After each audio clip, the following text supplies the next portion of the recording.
Greetings, friends! Welcome back to the Film Alchemist podcast, the show where we look at movies we love, break them apart, to find out what gives them their magic. I'm your host, Josh Griffey, joined again by my mean, naughty, uppity schoolgirl and prankster friend and co-host. Can't say that's not the first time I've been described that way. Alex Dandino. I think I remember that from your wedding vows. Just kidding, I was too drunk to remember your wedding. As always, guys, please take a second and leave us a rating and review, especially if you find us on Apple Podcast app. A quick 5-star, a quick sentence about why you like the show. Helps us out enormously. Thank you. You can subscribe to our YouTube channel. That's Nerd Alchemist, plural with an S at the end, so you can see our lovely jaw-breaking faces with our voices. Find us on all your social media, especially Twitter, at Film Alchemist 1. And you can email the show, filmalchemistpod@gmail.com, with your ideas for movies you'd like to see covered, themes, guests, double features, new stuff you want to hear us talk about, anything you want, we want to get to. And that's actually what we're here to do today. This is Fan Submission Month, so I hope you guys listened to Back to the Future trilogy. That was a really fun jaunt through time and Hill Valley, I think is what it was called. It's always nice when Kevin and Cloud come on the pod, you know? Yeah, they always bring good stuff. I always love listening to those episodes. Well, Kevin always brings like a lot of research, and he has like good structure.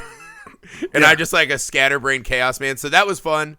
Darkman was also fan submission. We started. Wonderful. Yeah, so we've got some good fan stuff going on. Neon Demon, of course. So thank you guys for that. And we plow ahead. This was actually added on last second. This is a wife edition special. Yes. Andrea Dandino dropping Jawbreaker, the 1990 gem Jawbreaker, on us today. Alex, initial thoughts on Jawbreaker? Jawbreaker's a fascinating movie. It came about at the same time like a lot of the other teen movies were coming out, like a lot of those Shakespeare teen comedies. Yes. Not the same tone as some of those, I'd say. Slightly different. You mean the star wipes and Looney Tune effects don't give you that Shakespearean vibe? Yeah. I have to say, before we deviate too much, I love weird choices in movies because so many of the movies you see are kind of cookie cutter and this and that. To be in the room when someone just had that moment, what is this film missing? Oh my God, star wipes and like slide whistles and Looney Tunes Foley sound. When someone was sitting in that director's room and just went, or that editing bay, Eureka. Yeah. Right? That's like one of the great Eurekas I wish I could travel back in time to witness live. There's a lot of that going on in this movie. I mean, like, it's interesting. Like, so my wife picked this, and she, like, I was talking with her, and I was telling her about what we're doing this month, and she was like, can I offer a suggestion? I'm like, of course you can offer a suggestion. She's like, because I'm technically a fan. I'm like, well, that's very nice of you to say. So she is like, also, I will mention, Amy goes, what the hell? And I was like, what? She's like, I got ideas. I got suggestions. I was like, Jesus, get in line. I was like, I'm not budding actual fans for my wife. That did not fly, FYI. That does not fly, fellow podcasters. Huh? Yeah. You'll be lucky, you'll be lucky if you don't wake up with a Jawbreaker shoved down your throat. I mean, there are days. No, I'm just kidding. Yeah, all right, so this movie is such a weird, like, it's such a weird hodgepodge of, like, dark comedy. It obviously borrows, like, I don't know, everything from Heathers. Like, everything? Other than, like, the Marilyn Manson cameo, it's pretty much just Heathers. I feel like Heathers is one of those watershed movies that when Heathers came out, it created an entire genre of films that wanted to be Heathers, right? Well, and I think this movie clearly owes everything it is to Heathers. I think it's actually an interesting kind of companion piece to Heathers because I think the thing that is most noticeable about Jawbreaker, right? There's some really good stuff that's in this movie. Yeah. There's some really good moments. I think the biggest difference between this and Heathers and why this one is a little bit more critically panned, a little bit more lost to the sands of time than Heathers is somewhat twofold. Is one, I never for the life of me understood what this movie was trying to say. Right? Like Heathers is this amazing dissection of high school cliques and the different kind of life choices that kids this age make and trying to grow up too fast. And there's a lot of that, almost like this media-inspired violence. Like, Heathers has an inordinate amount to say, right? Mm-hmm. The other problem is we don't have the Winona Ryder character, right? So when you watch Heathers, you totally are with Winona Ryder the entire movie. She's the POV. Even as she's doing bad things or helping bad things happen, we still are emotionally attached to her, and we rooting for her, right? For the life of me, watching this movie, I did not find one person to emotionally root for. And it's funny, I feel like this has the same, because we mentioned that in Neon Demon too, but this one even less, right? Because at first you think it's going to be Judy Greer, but Judy Greer takes the Faustian bargain almost immediately. Yeah, I mean, and then Julie, right, the other girl, right, Rebecca Gayheart, she sits on it for like, I mean, is she really that? I mean, good? To me, like just at the very, God, dude, the outset of this movie, like the very first fucking thing you see in this movie is literally this. So you get like the intro of these 4 girls, the mean girls essentially. And then the next thing you know, one of them is getting a fucking jawbreaker shoved in her mouth and taped shut. And I'm like, this is already off to a very intense start. Because obviously the movie's called Jawbreaker. You know where this is going. So she's thrown in the trunk of the car and you're like, that is not going to work out well at all. You know what's funny is, and I remember seeing this movie back in the day. Oh yeah, I've seen it a couple of times. Absolutely did not dawn on me at all that this was about the Jawbreaker candy. I thought this was, I don't know what I was expecting, like a fist fight or like some acts of amour run amok. Like, I don't know what I was expecting. But the last thing I thought this was going to do is like the inciting incident was going to be a candy accident, right? So when it starts, it's this, idyllic girl laying in the bed. Not only is she part of the, the fabulous 4, right? The mean girls. Your school has them. Everyone wants to be them. Right. It starts off with her getting kidnapped by people in these creepy masks and hoodies. Mm-hmm. I mean, again, this movie starts off much darker than I would say other teen comedies. Like, again, everybody looked way too old to be in high school in a lot of these movies. This might be the biggest culprit of such. Like, all of these people look way too old to be in high school. But again, Julie looks like she's 35 when this is happening, right? Like, she's just, it's that classic meme that goes around where it's like, here's what I look like in high school. It's like a kid with backpack and brace. Like, here's what movies think. It's like a guy with like 5 o'clock shadow. And you're like, who are these people? But I think that actually becomes an interesting thing later in the movie. Right. Is that, because one of the just kind of very obvious things in the movie is like, where the fuck are these parents? Right? I mean, it's like one of those scenes, right? Like a lot of these movies have it. There's the scene where Rose McGowan is just one of the weirder choices in the movie is the her and her boyfriend, right? In her house, and she's like, we need to kink it up. So Popsicle, right? And I was like, all right, where are we going with this Popsicle? Like, maybe I'll take some notes, like you gotta keep it spicy. Like, all right, spicy, yeah, yeah. Oh, I want to see some mango amour. Let's do it. And then all of a sudden you're like, that? All right. But also, right, as I'm sitting there and saying that is not the, my body is a wonderland kind of hellscape I was hoping for. Right. I will say this. Never in my wildest dreams would I have ever brought a girl to my parents' house and be like, maybe we should get buck wild in my room, just, filleting popsicles and just, like, that would even be a thing that could happen, right? This is one of those things that happens in rich teenage kid movies. Yeah. That I was like, is this actually a thing? Or, and it's just impossible for me to accept because I was a Midwestern kid. Well, it's interesting because, like, I think, again, like, this movie borrows a lot of, because we talked, like, the very beginning, we talked about Heathers. Like, Heathers is obviously, like, a blueprint for a lot of what I would call, like, the mean girl genre of these movies. To me, though, I ultimately think there's like 3 or 4 movies. I actually did a lot of research because I was like, why was this movie not like super well thought? Like, not only is the movie like not particularly like it's pretty streamlined plot, but also there's a lot of design elements to this movie. Like you were talking about, there's slide whistle and a bunch of other stuff. But I would go further than that. Like I'd say costumes and that kind of shit. There's a lot of design elements that feel very oddly out of place because it's the 90s. So I did a bunch of research, and actually I found a great video online that said that not only is Heather's a reference, but also there's a movie called, I think, The Violent Years or The Violent Girls. Basically, from 1956, pretty much about the same thing, like a clique of girls who are just like shitty people. So then I thought about that, and you think about the fashion in this movie and the way these girls look, because these girls are dressed pretty much like, extras from Grease for most of the movie. Like, there's a lot of pencil skirts and a lot of that shit. See, I was getting a very background of a Prodigy music video look, like a lot of plastics and molded. Well, yeah, things. that was a big Actually, I heard the director Darren Stein ban black from set. Like, no one was allowed to be dressed in black apparently. So I'm like, that's a weird choice, but also, forget whatever. Black. Lime green is the fashion of the demo. It must be lime green and hot pink the entire film, or you are out. Out, I said.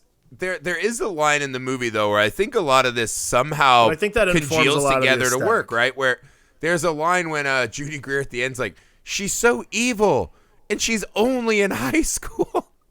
And I was like, I do think one thing this movie does well to me is it captures that sense of high school where there is this kind of power dynamic in high school where kids think that's the final step and you can conquer that kingdom, Game of Thrones style, and you rule. And like, there's a great, right after she's filleting the pops, or better yet, Chip or whatever his, fucking 90s white person name was, right? Chip or Dale, whatever.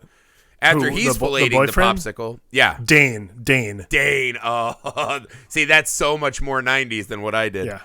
Dane. Yeah, Dane. So she leaves Dane with the popsicle, and she comes out to the cops. And this girl has just committed a violent murder and kidnapping, right?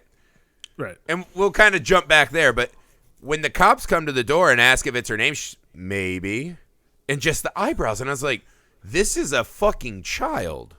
Yeah. Who thinks that because she is popular, which I put in quotes because I don't know that she's ever shown as popular in this movie, powerful, she thinks she's gonna like have the cops in for a popsicle and beat the rap. Like, yeah, I think that's an there is interesting, a dynamic of how they view you brought the up world something really that is interesting, and this is a fascinating thing that I'm kind of interested in about this movie, because this movie focuses a lot on the Mean Girls aspect of like the cliques of high school and that kind of thing. And what's interesting to me about this movie is that at no point is it addressed that people actually like these girls. They just fear them dearly. Like, to the point where like they will not step on their toes.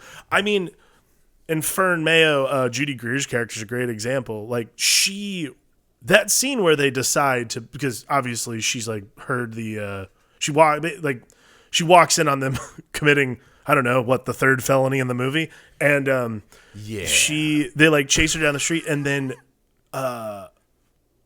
Courtney, Rose McGowan's character, literally like cups her face. She's like, "It is your lucky day." Like that. Yeah, well, she said fate reaches down and has decided you'll be something you never should have been. Cool, I think. Yeah, and I was like, that's a great like high school villainous line. Yeah. Right. And but again, she's not like Courtney Shane is one of the great, like, I think is a great character, great high school villain, great villain for a high school movie, But okay, that to me is the ultimate, and that is to me is the ultimate thesis of the movie. That scene in and of itself is to me a lot about what the movie is trying to address, which is not about like cliques or the dangers of cliques in high school. What it is about really is about the danger of popularity, the danger of feeling that powerful and that untouchable, and what that can actually do to you. That was where that scene, I think, is probably where it crystallizes for me. I mean, I don't really think necessarily the movie's trying to say that for most of the movie, but that scene alone is addressing, I think, the main issue that we had with this movie, which was, what is this movie trying to get at for me? To me is where it's coming from. Well, yeah, because I mean, to me, when I start watching, you're like, all right, you're watching it in the lens of the mean girl at high school genre, right? And this one to me, even more than Heather's, this one to me plays a little more Jennifer's Body at times, right? Yeah, totally. But the thing is again, I kept coming back to that. I was like, no one likes them in this school, but they're popular and powerful. I don't like any of the characters in this movie. so what do we do? And the scene that really kind of clicked for me, where I was like, oh, okay, so maybe this is these people mutate. There is a kind of Frankenstein element of this movie, right? When we see Courtney create Mayo as this kind of ultra, as her license plate says, bitch, the ultra bitch version of herself. Right. There is kind of this creating these monsters, right? In a way that these rich girls who are coddled from any real sense of responsibility or within moments of committing a murder, they immediately just shut the trunk and it's gone, and they just go right back to making, fucking yucks about it. You're just like, yeah, oh, jokes. She's dead in the trunk. That's a good impression. And you're just like, what is happening? Right? The scene that crystallized it for me, though, what we're kind of doing is when she's being interviewed by Pam Grier, right? Ultra powerful woman actress, pop icon Pam Grier, right? Foxy Brown herself. Yep. She comes in and starts laying this badass detective rap, and just rich protected child after rich protected child just telling her, nope, fuck you got nothing. Yeah. And to be 100% fair, never does have anything. Never really cracks the case, right? The end of the movie leaves us with the justice being people pelting you with flowers. Yeah, because the police never cracked this thing. No, and there's a great chance the true justice is the high school idolatry shattered. Yeah, and to be 100% realistic, there's a great chance that brooding drama kid completely destroys the evidence, right? Like when this is over, like how this becomes, something you can convict becomes really hard to believe, and the movie leaves you with that sense of she still got away with it, and she'll still go to college and repeat this cycle, and there is just this dead girl that we so quickly throw away that it puts us in the mindset of these girls. Because that opening scene, right, when they kidnap her and throw her in the trunk, intense. When they open the trunk and you see the absolute nightmare that is in that trunk, right, that giant bulging candy in the neck, the eyes, it is a truly horrific moment, right? The Polaroid floats away. Within moments, that is thrown out and they just start laughing about it. And by the end of the movie, we're doing the same. We're now watching them jockeying for popularity points rather than seeking redemption for this super nice girl, as they keep telling us, who got. Who's like the only nice girl apparently in the high school. Like everybody else is, again, like this is kind of the crazy thing is the thing that I appreciate that that's what they're attempting to get at for me. Like, I like that this movie's addressing not necessarily because we've seen it. This movie came out in '99, and by that time we had seen so many movies about like cliques and what cliques are for and what cliques do to people. That this one was nice because really what it is about is like the power that popularity brings. Because when Fern turns into Violet, she almost immediately becomes this. Like it takes her like literally 2 days to become a total fucking monster. And that's pretty much the movie. Like they actually do an Austin Powers cutaway, right? Remember in Austin Powers where he's like, transition. This movie does the exact same thing. It's literally an Austin Powers haircut with two creepy stylists that are just like, fashion from misery. Ugh. And next thing you know, she's just Violet, right? Because we go from innocent girl who's bullied at school, that kind of character. She's at the doorstep of this girl, and she's running through in her mind what she's going to say to her. That's actually some of the better moments in the movie is Mayo talking about the deceased girl.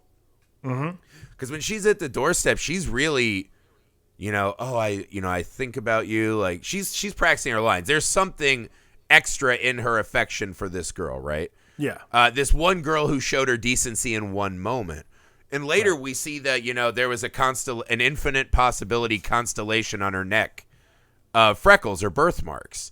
And you see this extra depth, right? Now couple that with, while she's telling us that story, she's in this hideous visage of Violet. So while she's even going back and reopening this, treasure trove of emotion she had for this girl, also she's like, yeah, but she can eat it because I like being Violet. Right. So I think that is the movie so rapidly takes us to where this really nice, ideal teenage girl is destroyed, and we play with her for a minute and then throw her away, and it doesn't matter. We're off to the rat race again. And that becomes really effective, actually. Because the scene when they take her back, they don't even dispose of the body before going to school. Right. Because they can't not strut down the hallway. Right. Well, I mean, and that's, I think, I think that's a great summary of what power and popularity bring, and at least what the movie's trying to convey. Again, it's not quite Heather's, because Heather's had a little more depth and a few more characters that I think we were, like, again, we had people to root for. At no point in this movie, I think, yeah, you're right, like, there's no one to root for, which is fine. I mean, it's weird, and I'm not sure I necessarily agree that we should have had absolutely no, like, I think we're supposed to root for Judy Greer, but I don't. Yeah.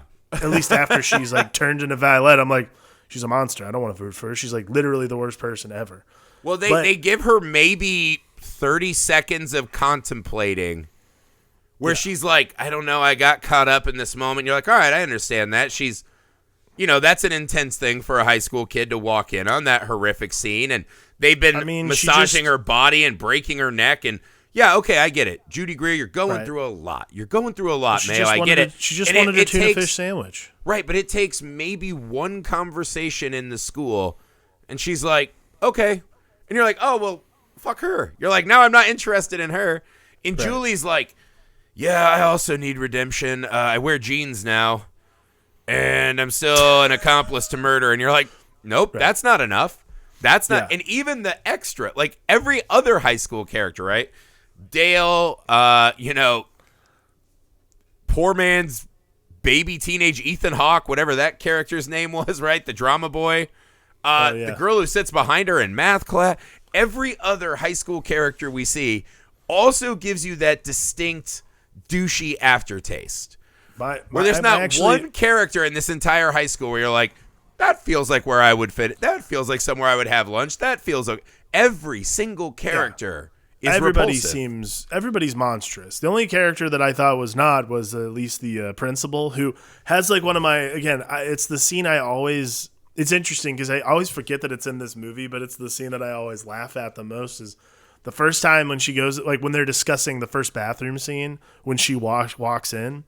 And again, I love that the woman who, I can't remember her name, the woman who plays the principal, I love that this is a principal who's already assuming children are up to no good. So like she walks in and she's like, hello ladies, having a smoke? Like she already automatically assumes that all these I've also heard Motley Crue songs. You know what I mean? Right.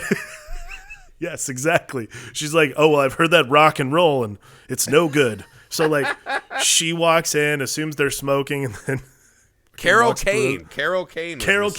Thank you. Walks up to Rose McGowan, tells her to cover her boobs up. Like those are the kinds of things that I'm just like, that to me is, that to me puts it in another. It gives me the context of a different time frame. Like this movie takes place in 1999, but then when stuff like that happens and the way the girls are dressed and some of the other stuff, like in general, almost feels kind of timeless. Like it's literally in a time warp of 4 different time periods. Right. So no, the first time they do a star dissolve, we know we're not in a reality that we recognize anymore. This is a pocket universe of, well, like even at the end when Mrs. Sherwood's at the prom and every teenager in the room, she's like, eat butt, suck it. And it's like, what? Every teenager in this movie is garbage, hot garbage. Absolutely terrible. But I think that's the lesson. But that's like kind of the lesson of the movie is like, not only is popularity terrible, but also everyone in high school is terrible. High school is a horrible, horrible place to be, and no one should ever have to go through it, but we all have to go through it.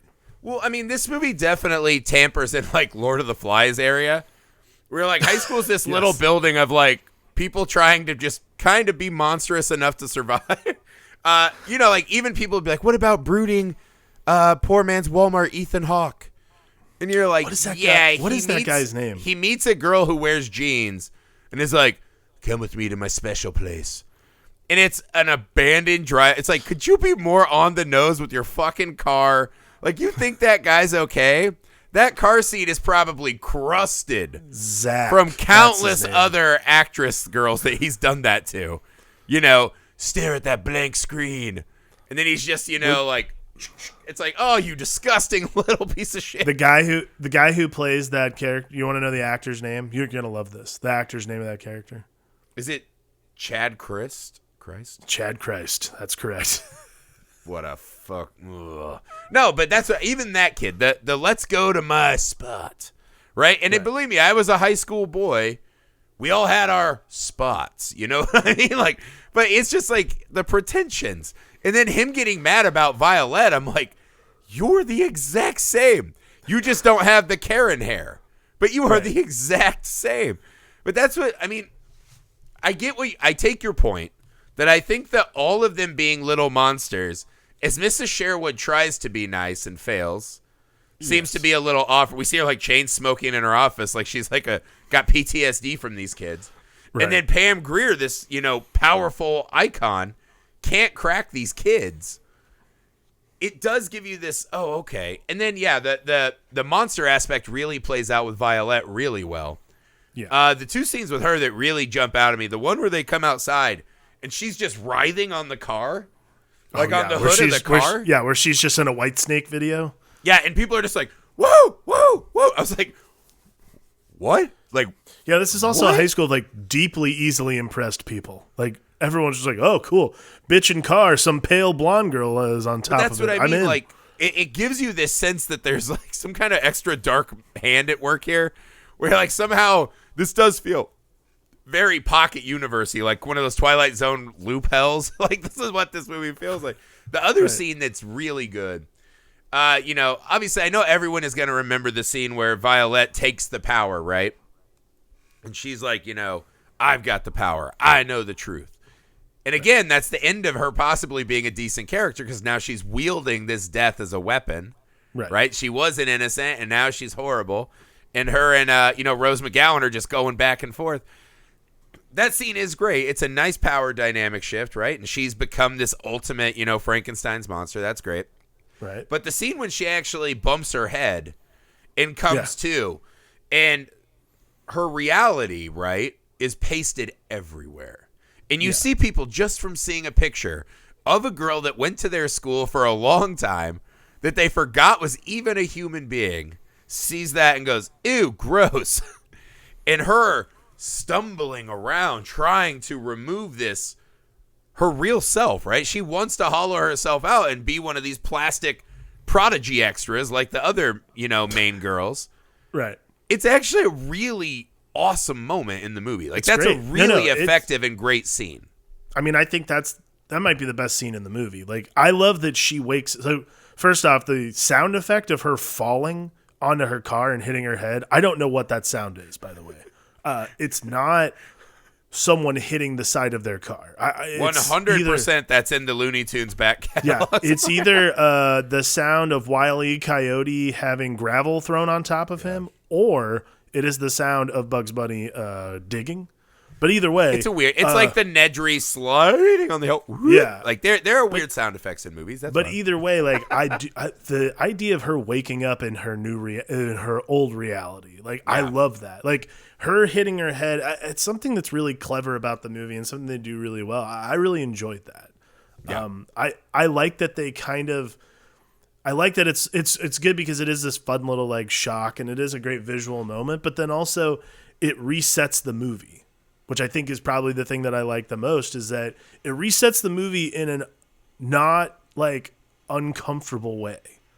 Like, I understand that the story is changing now. Like, it had to. We were now going into the third act, but I liked the way they did it because it should be like really schlocky and ham-fisted, and I should be offended by it, but at the same time I am not, because I think it's just fascinating. It's a great reset. It's a great move into the third act. I like that a lot. It also lets you go back and ponder if Rose McGowan meant to kill the girl we started the movie on. Yeah. Because again, she's murdering Violet the same way. Like, we get this sense that anyone that is in her way that has this power she covets is going to get it. You know what I mean? Yeah, I mean, you think about it, like the girl they kill, her name is Liz Purr. which is But that's weird. what you really think she didn't think at all about the Jawbreaker. Like when she opens the trunk, I think she plays it very earnest, right? Now that becomes a question of if that's something Rose just did because it felt right in the moment, wasn't thinking about it throughout the whole character. But I think she knew exactly what the fuck she's doing. She said, I don't want you to scream, right?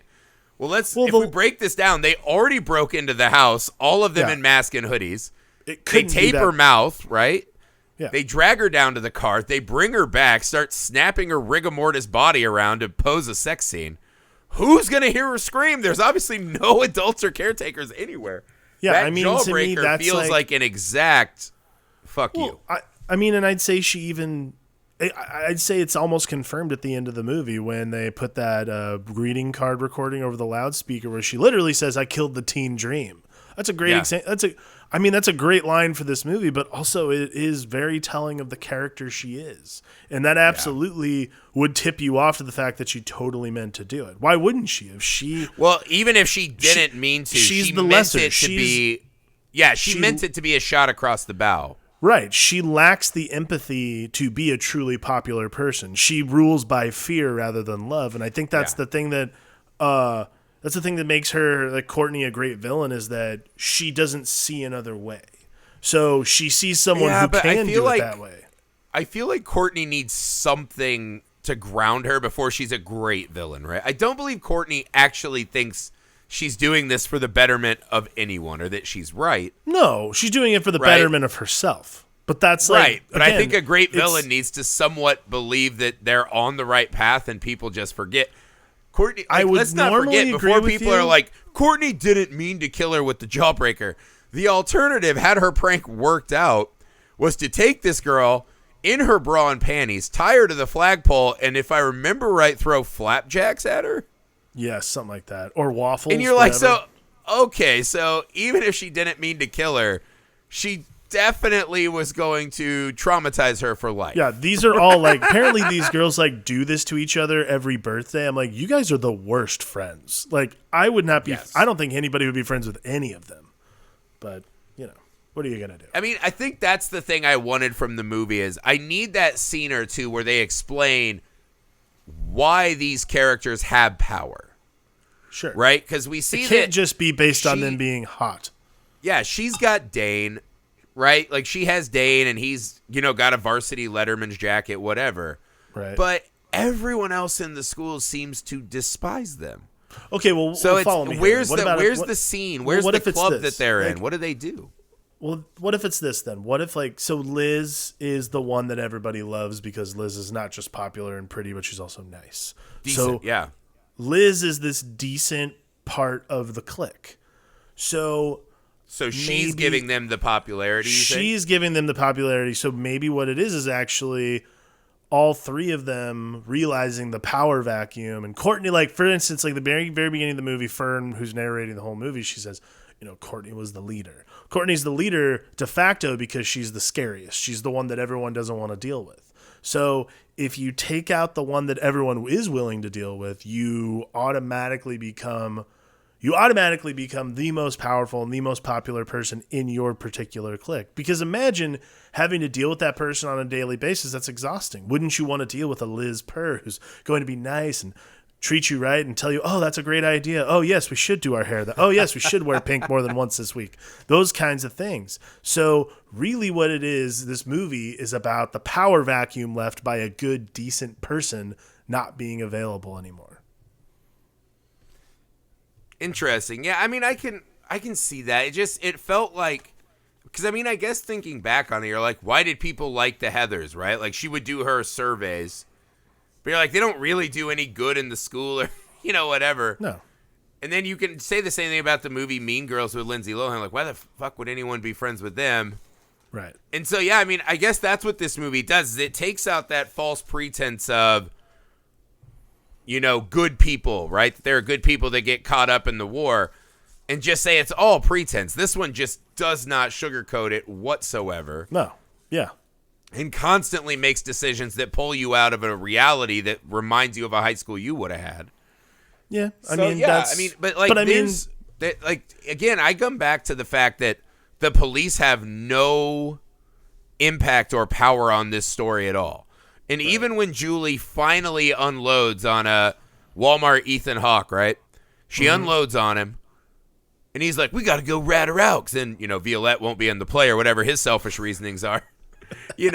Pam Grier just is like, we already got the guy. We got a suspect. The fact that Courtney can just go to said scummiest bar ever with a lineup of creepy extra villains and just bring a dude home to plow on Liz Purr's bed while Liz's body is under the bed. That scene goes extra hard. We just kind of glossed over that. That is an insane thing. Marilyn Manson banging Rose McGowan while a dead body's under the bed.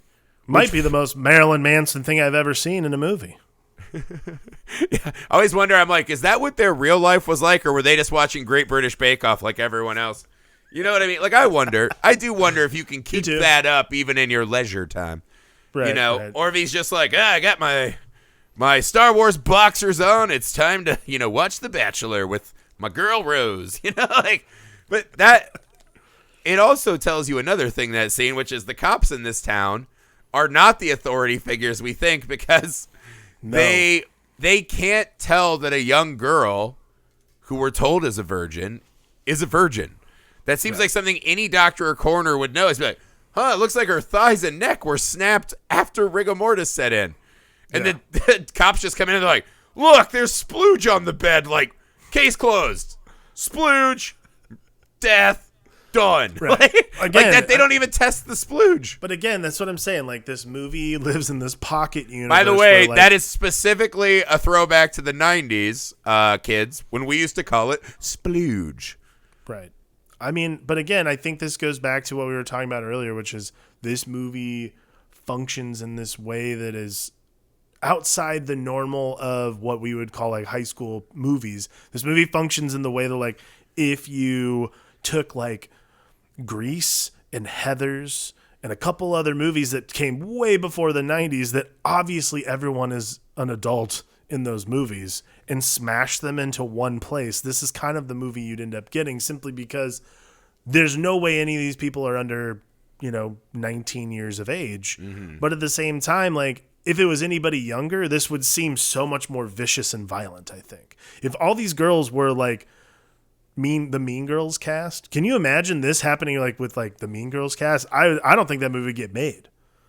This has to be but that begs the question is, why did this movie go that extra hard route, right? Like, Violette, as soon as she turns, we see that somehow she just ends up humping a mechanic on his rolling device and gets a car out of it. Gets like a fucking sports car out of it. The fucking Corvette. I think that, I don't know. I mean, to me personally, and then who's like watching the this only movie, parent we actually see, right, is the follower girl's dad, right? Where he's like, I watched Oprah, and even he seems like a follower because he's just following Oprah. So you're like, there's not a parental strong figure in the whole movie. No, it is this very strange hodgepodge to me. Mm-hmm. I mean, I think that this movie belongs in that same vein of Jennifer's Body. Like, it's a movie that goes pretty hard, and you're not sure why. And you're like, well, that was like vicious and weird. Yeah. But at the same time, you kind of see a different side of, like, I think it's a different version of telling that story of popularity and cliques in high school. It's not as cookie cutter as I'd say, like, I mean, you look at a movie like She's All That or 10 Things I Hate About You, some of the more like popular ones from that genre. This one is like off the beaten path, particularly because it is so vicious and kind of violent. I mean, I remember reading that actually the director apparently wanted to make a horror movie first. And see, that makes perfect sense. When you get to that Jawbreaker scene, the aesthetics make a lot of sense to me. Yeah. That makes way more sense to me. So if you think about it as like if you consider the movie sort of this, it's a high school teen comedy with a horror movie accent, but like horror movie from like, I'd say like the 70s. Like a horror movie accent. It's more like of a something slasher, like a slasher, something that maybe like Craven or John Carpenter light going on, you know, something that's not gonna make them like they're not gonna jump at the chance to make it, but somebody who's like maybe a protege. That's to me kind of where I get what I get from the vibe I get from Jawbreaker. Yeah, I mean, there's just a lot of elements working in so many. It just feels like you're being pulled a lot, and I just like I want to find that one center of gravity, right? Mm-hmm. What am I coming back to? What am I because I was like Violette's turn into weird has a Karen haircut, horrible person who's just humping mechanics for cars. Right. So obviously there's something about the wealth, right? Again, these girls just being protected from the law and doing whatever they want. I mean, Julie does get a hug from her mom when they find out the girl died. But you're like, is that all the parenting we really... Like, okay. So there is just this weird vacuum, right, between all of them. It's almost as if Liz Purr is the character that we desperately need in the movie. Yeah. And they kill her right away, and we're just left with all of these pieces of shit. And the ghost of Liz Purr once or twice. Right. Well, I mean, I think that's a great summary of what this movie is it's about the power vacuum left after a decent person is gone. I mean, that's... But see, I don't even know if it's power, but there's an empathy vacuum, right? Yeah, absolutely. You're waiting for that life preserver of decency. What happens when you kill the moral compass of a group? Yeah. Oh, that's good. Yeah, I mean, I think that's... Because, again, even just the taking her down, right? I can't go to prom. My friend got murdered. Oh, yeah, by me.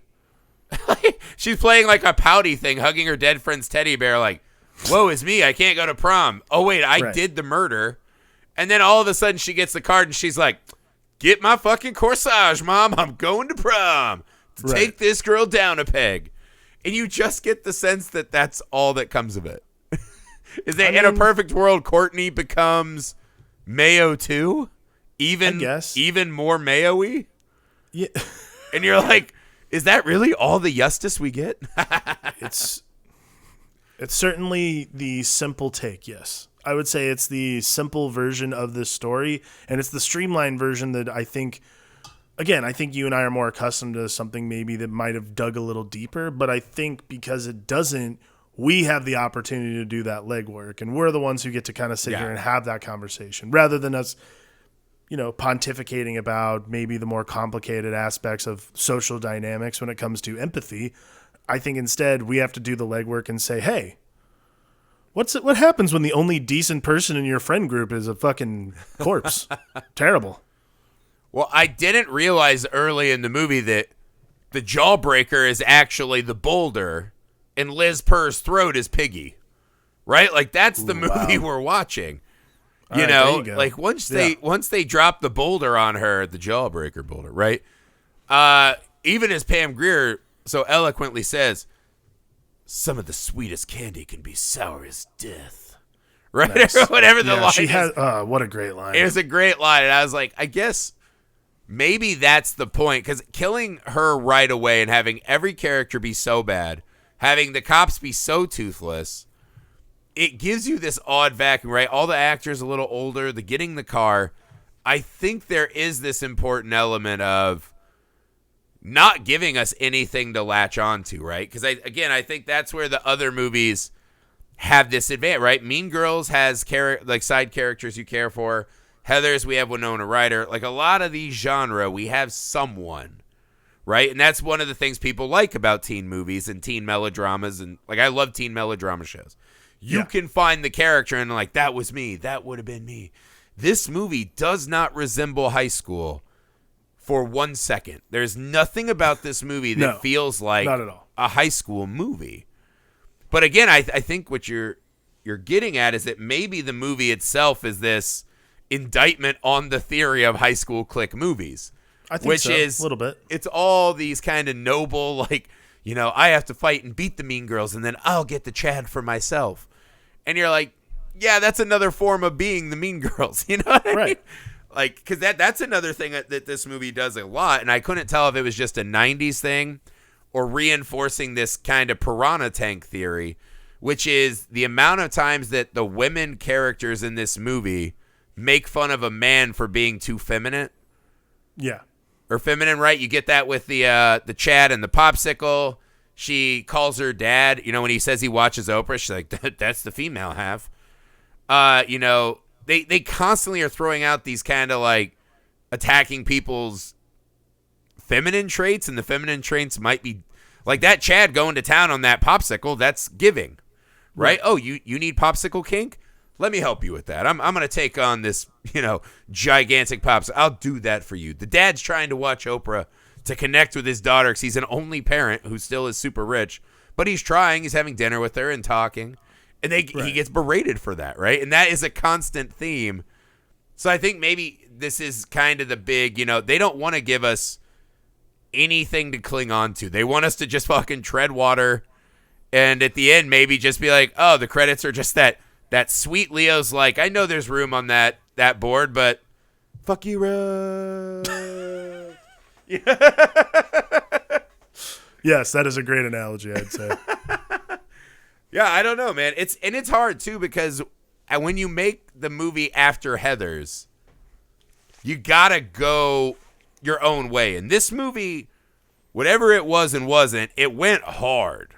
It went its own way. And again, I think perhaps I was too hard at the start of our conversation saying I don't know what this movie says. Maybe it's more just I didn't love the way they said it because it's not how I expected it to be. But there's a lot of really good stuff in this movie. There is. It's a good... That's it for Jawbreakers. Jawbreaker. Jawbreaker 1. Or were they all jawbreaking? Oh, there you go. Because the enormous weight of their crimes and truth broke their mouths? ? Again, I really did not know this movie had a candy. I don't know where. I wish I could go back in time and figure out what I thought this movie was. I think that's amazing. Yeah. Thank you guys for joining us. Please take a second, leave a rating and review. Find us on all your socials. Email the show, filmalchemistpod@gmail.com. The YouTube channel is Nerd Alchemist, plural with an S at the end. We'll be back with more fan-selected movies. Carmelita, who has been on this show before, hit us up with some Natural Born Killers. So we cannot wait to jump in on that next. Plenty of other good stuff coming for you guys. Thank you so much for the Film Alchemist. I'm Josh Griffey. I am Alex Dandino. How did you not know there was a candy in this? It's called Jawbreaker. My mind isn't a closed box like you, fool. Yeah, I don't know.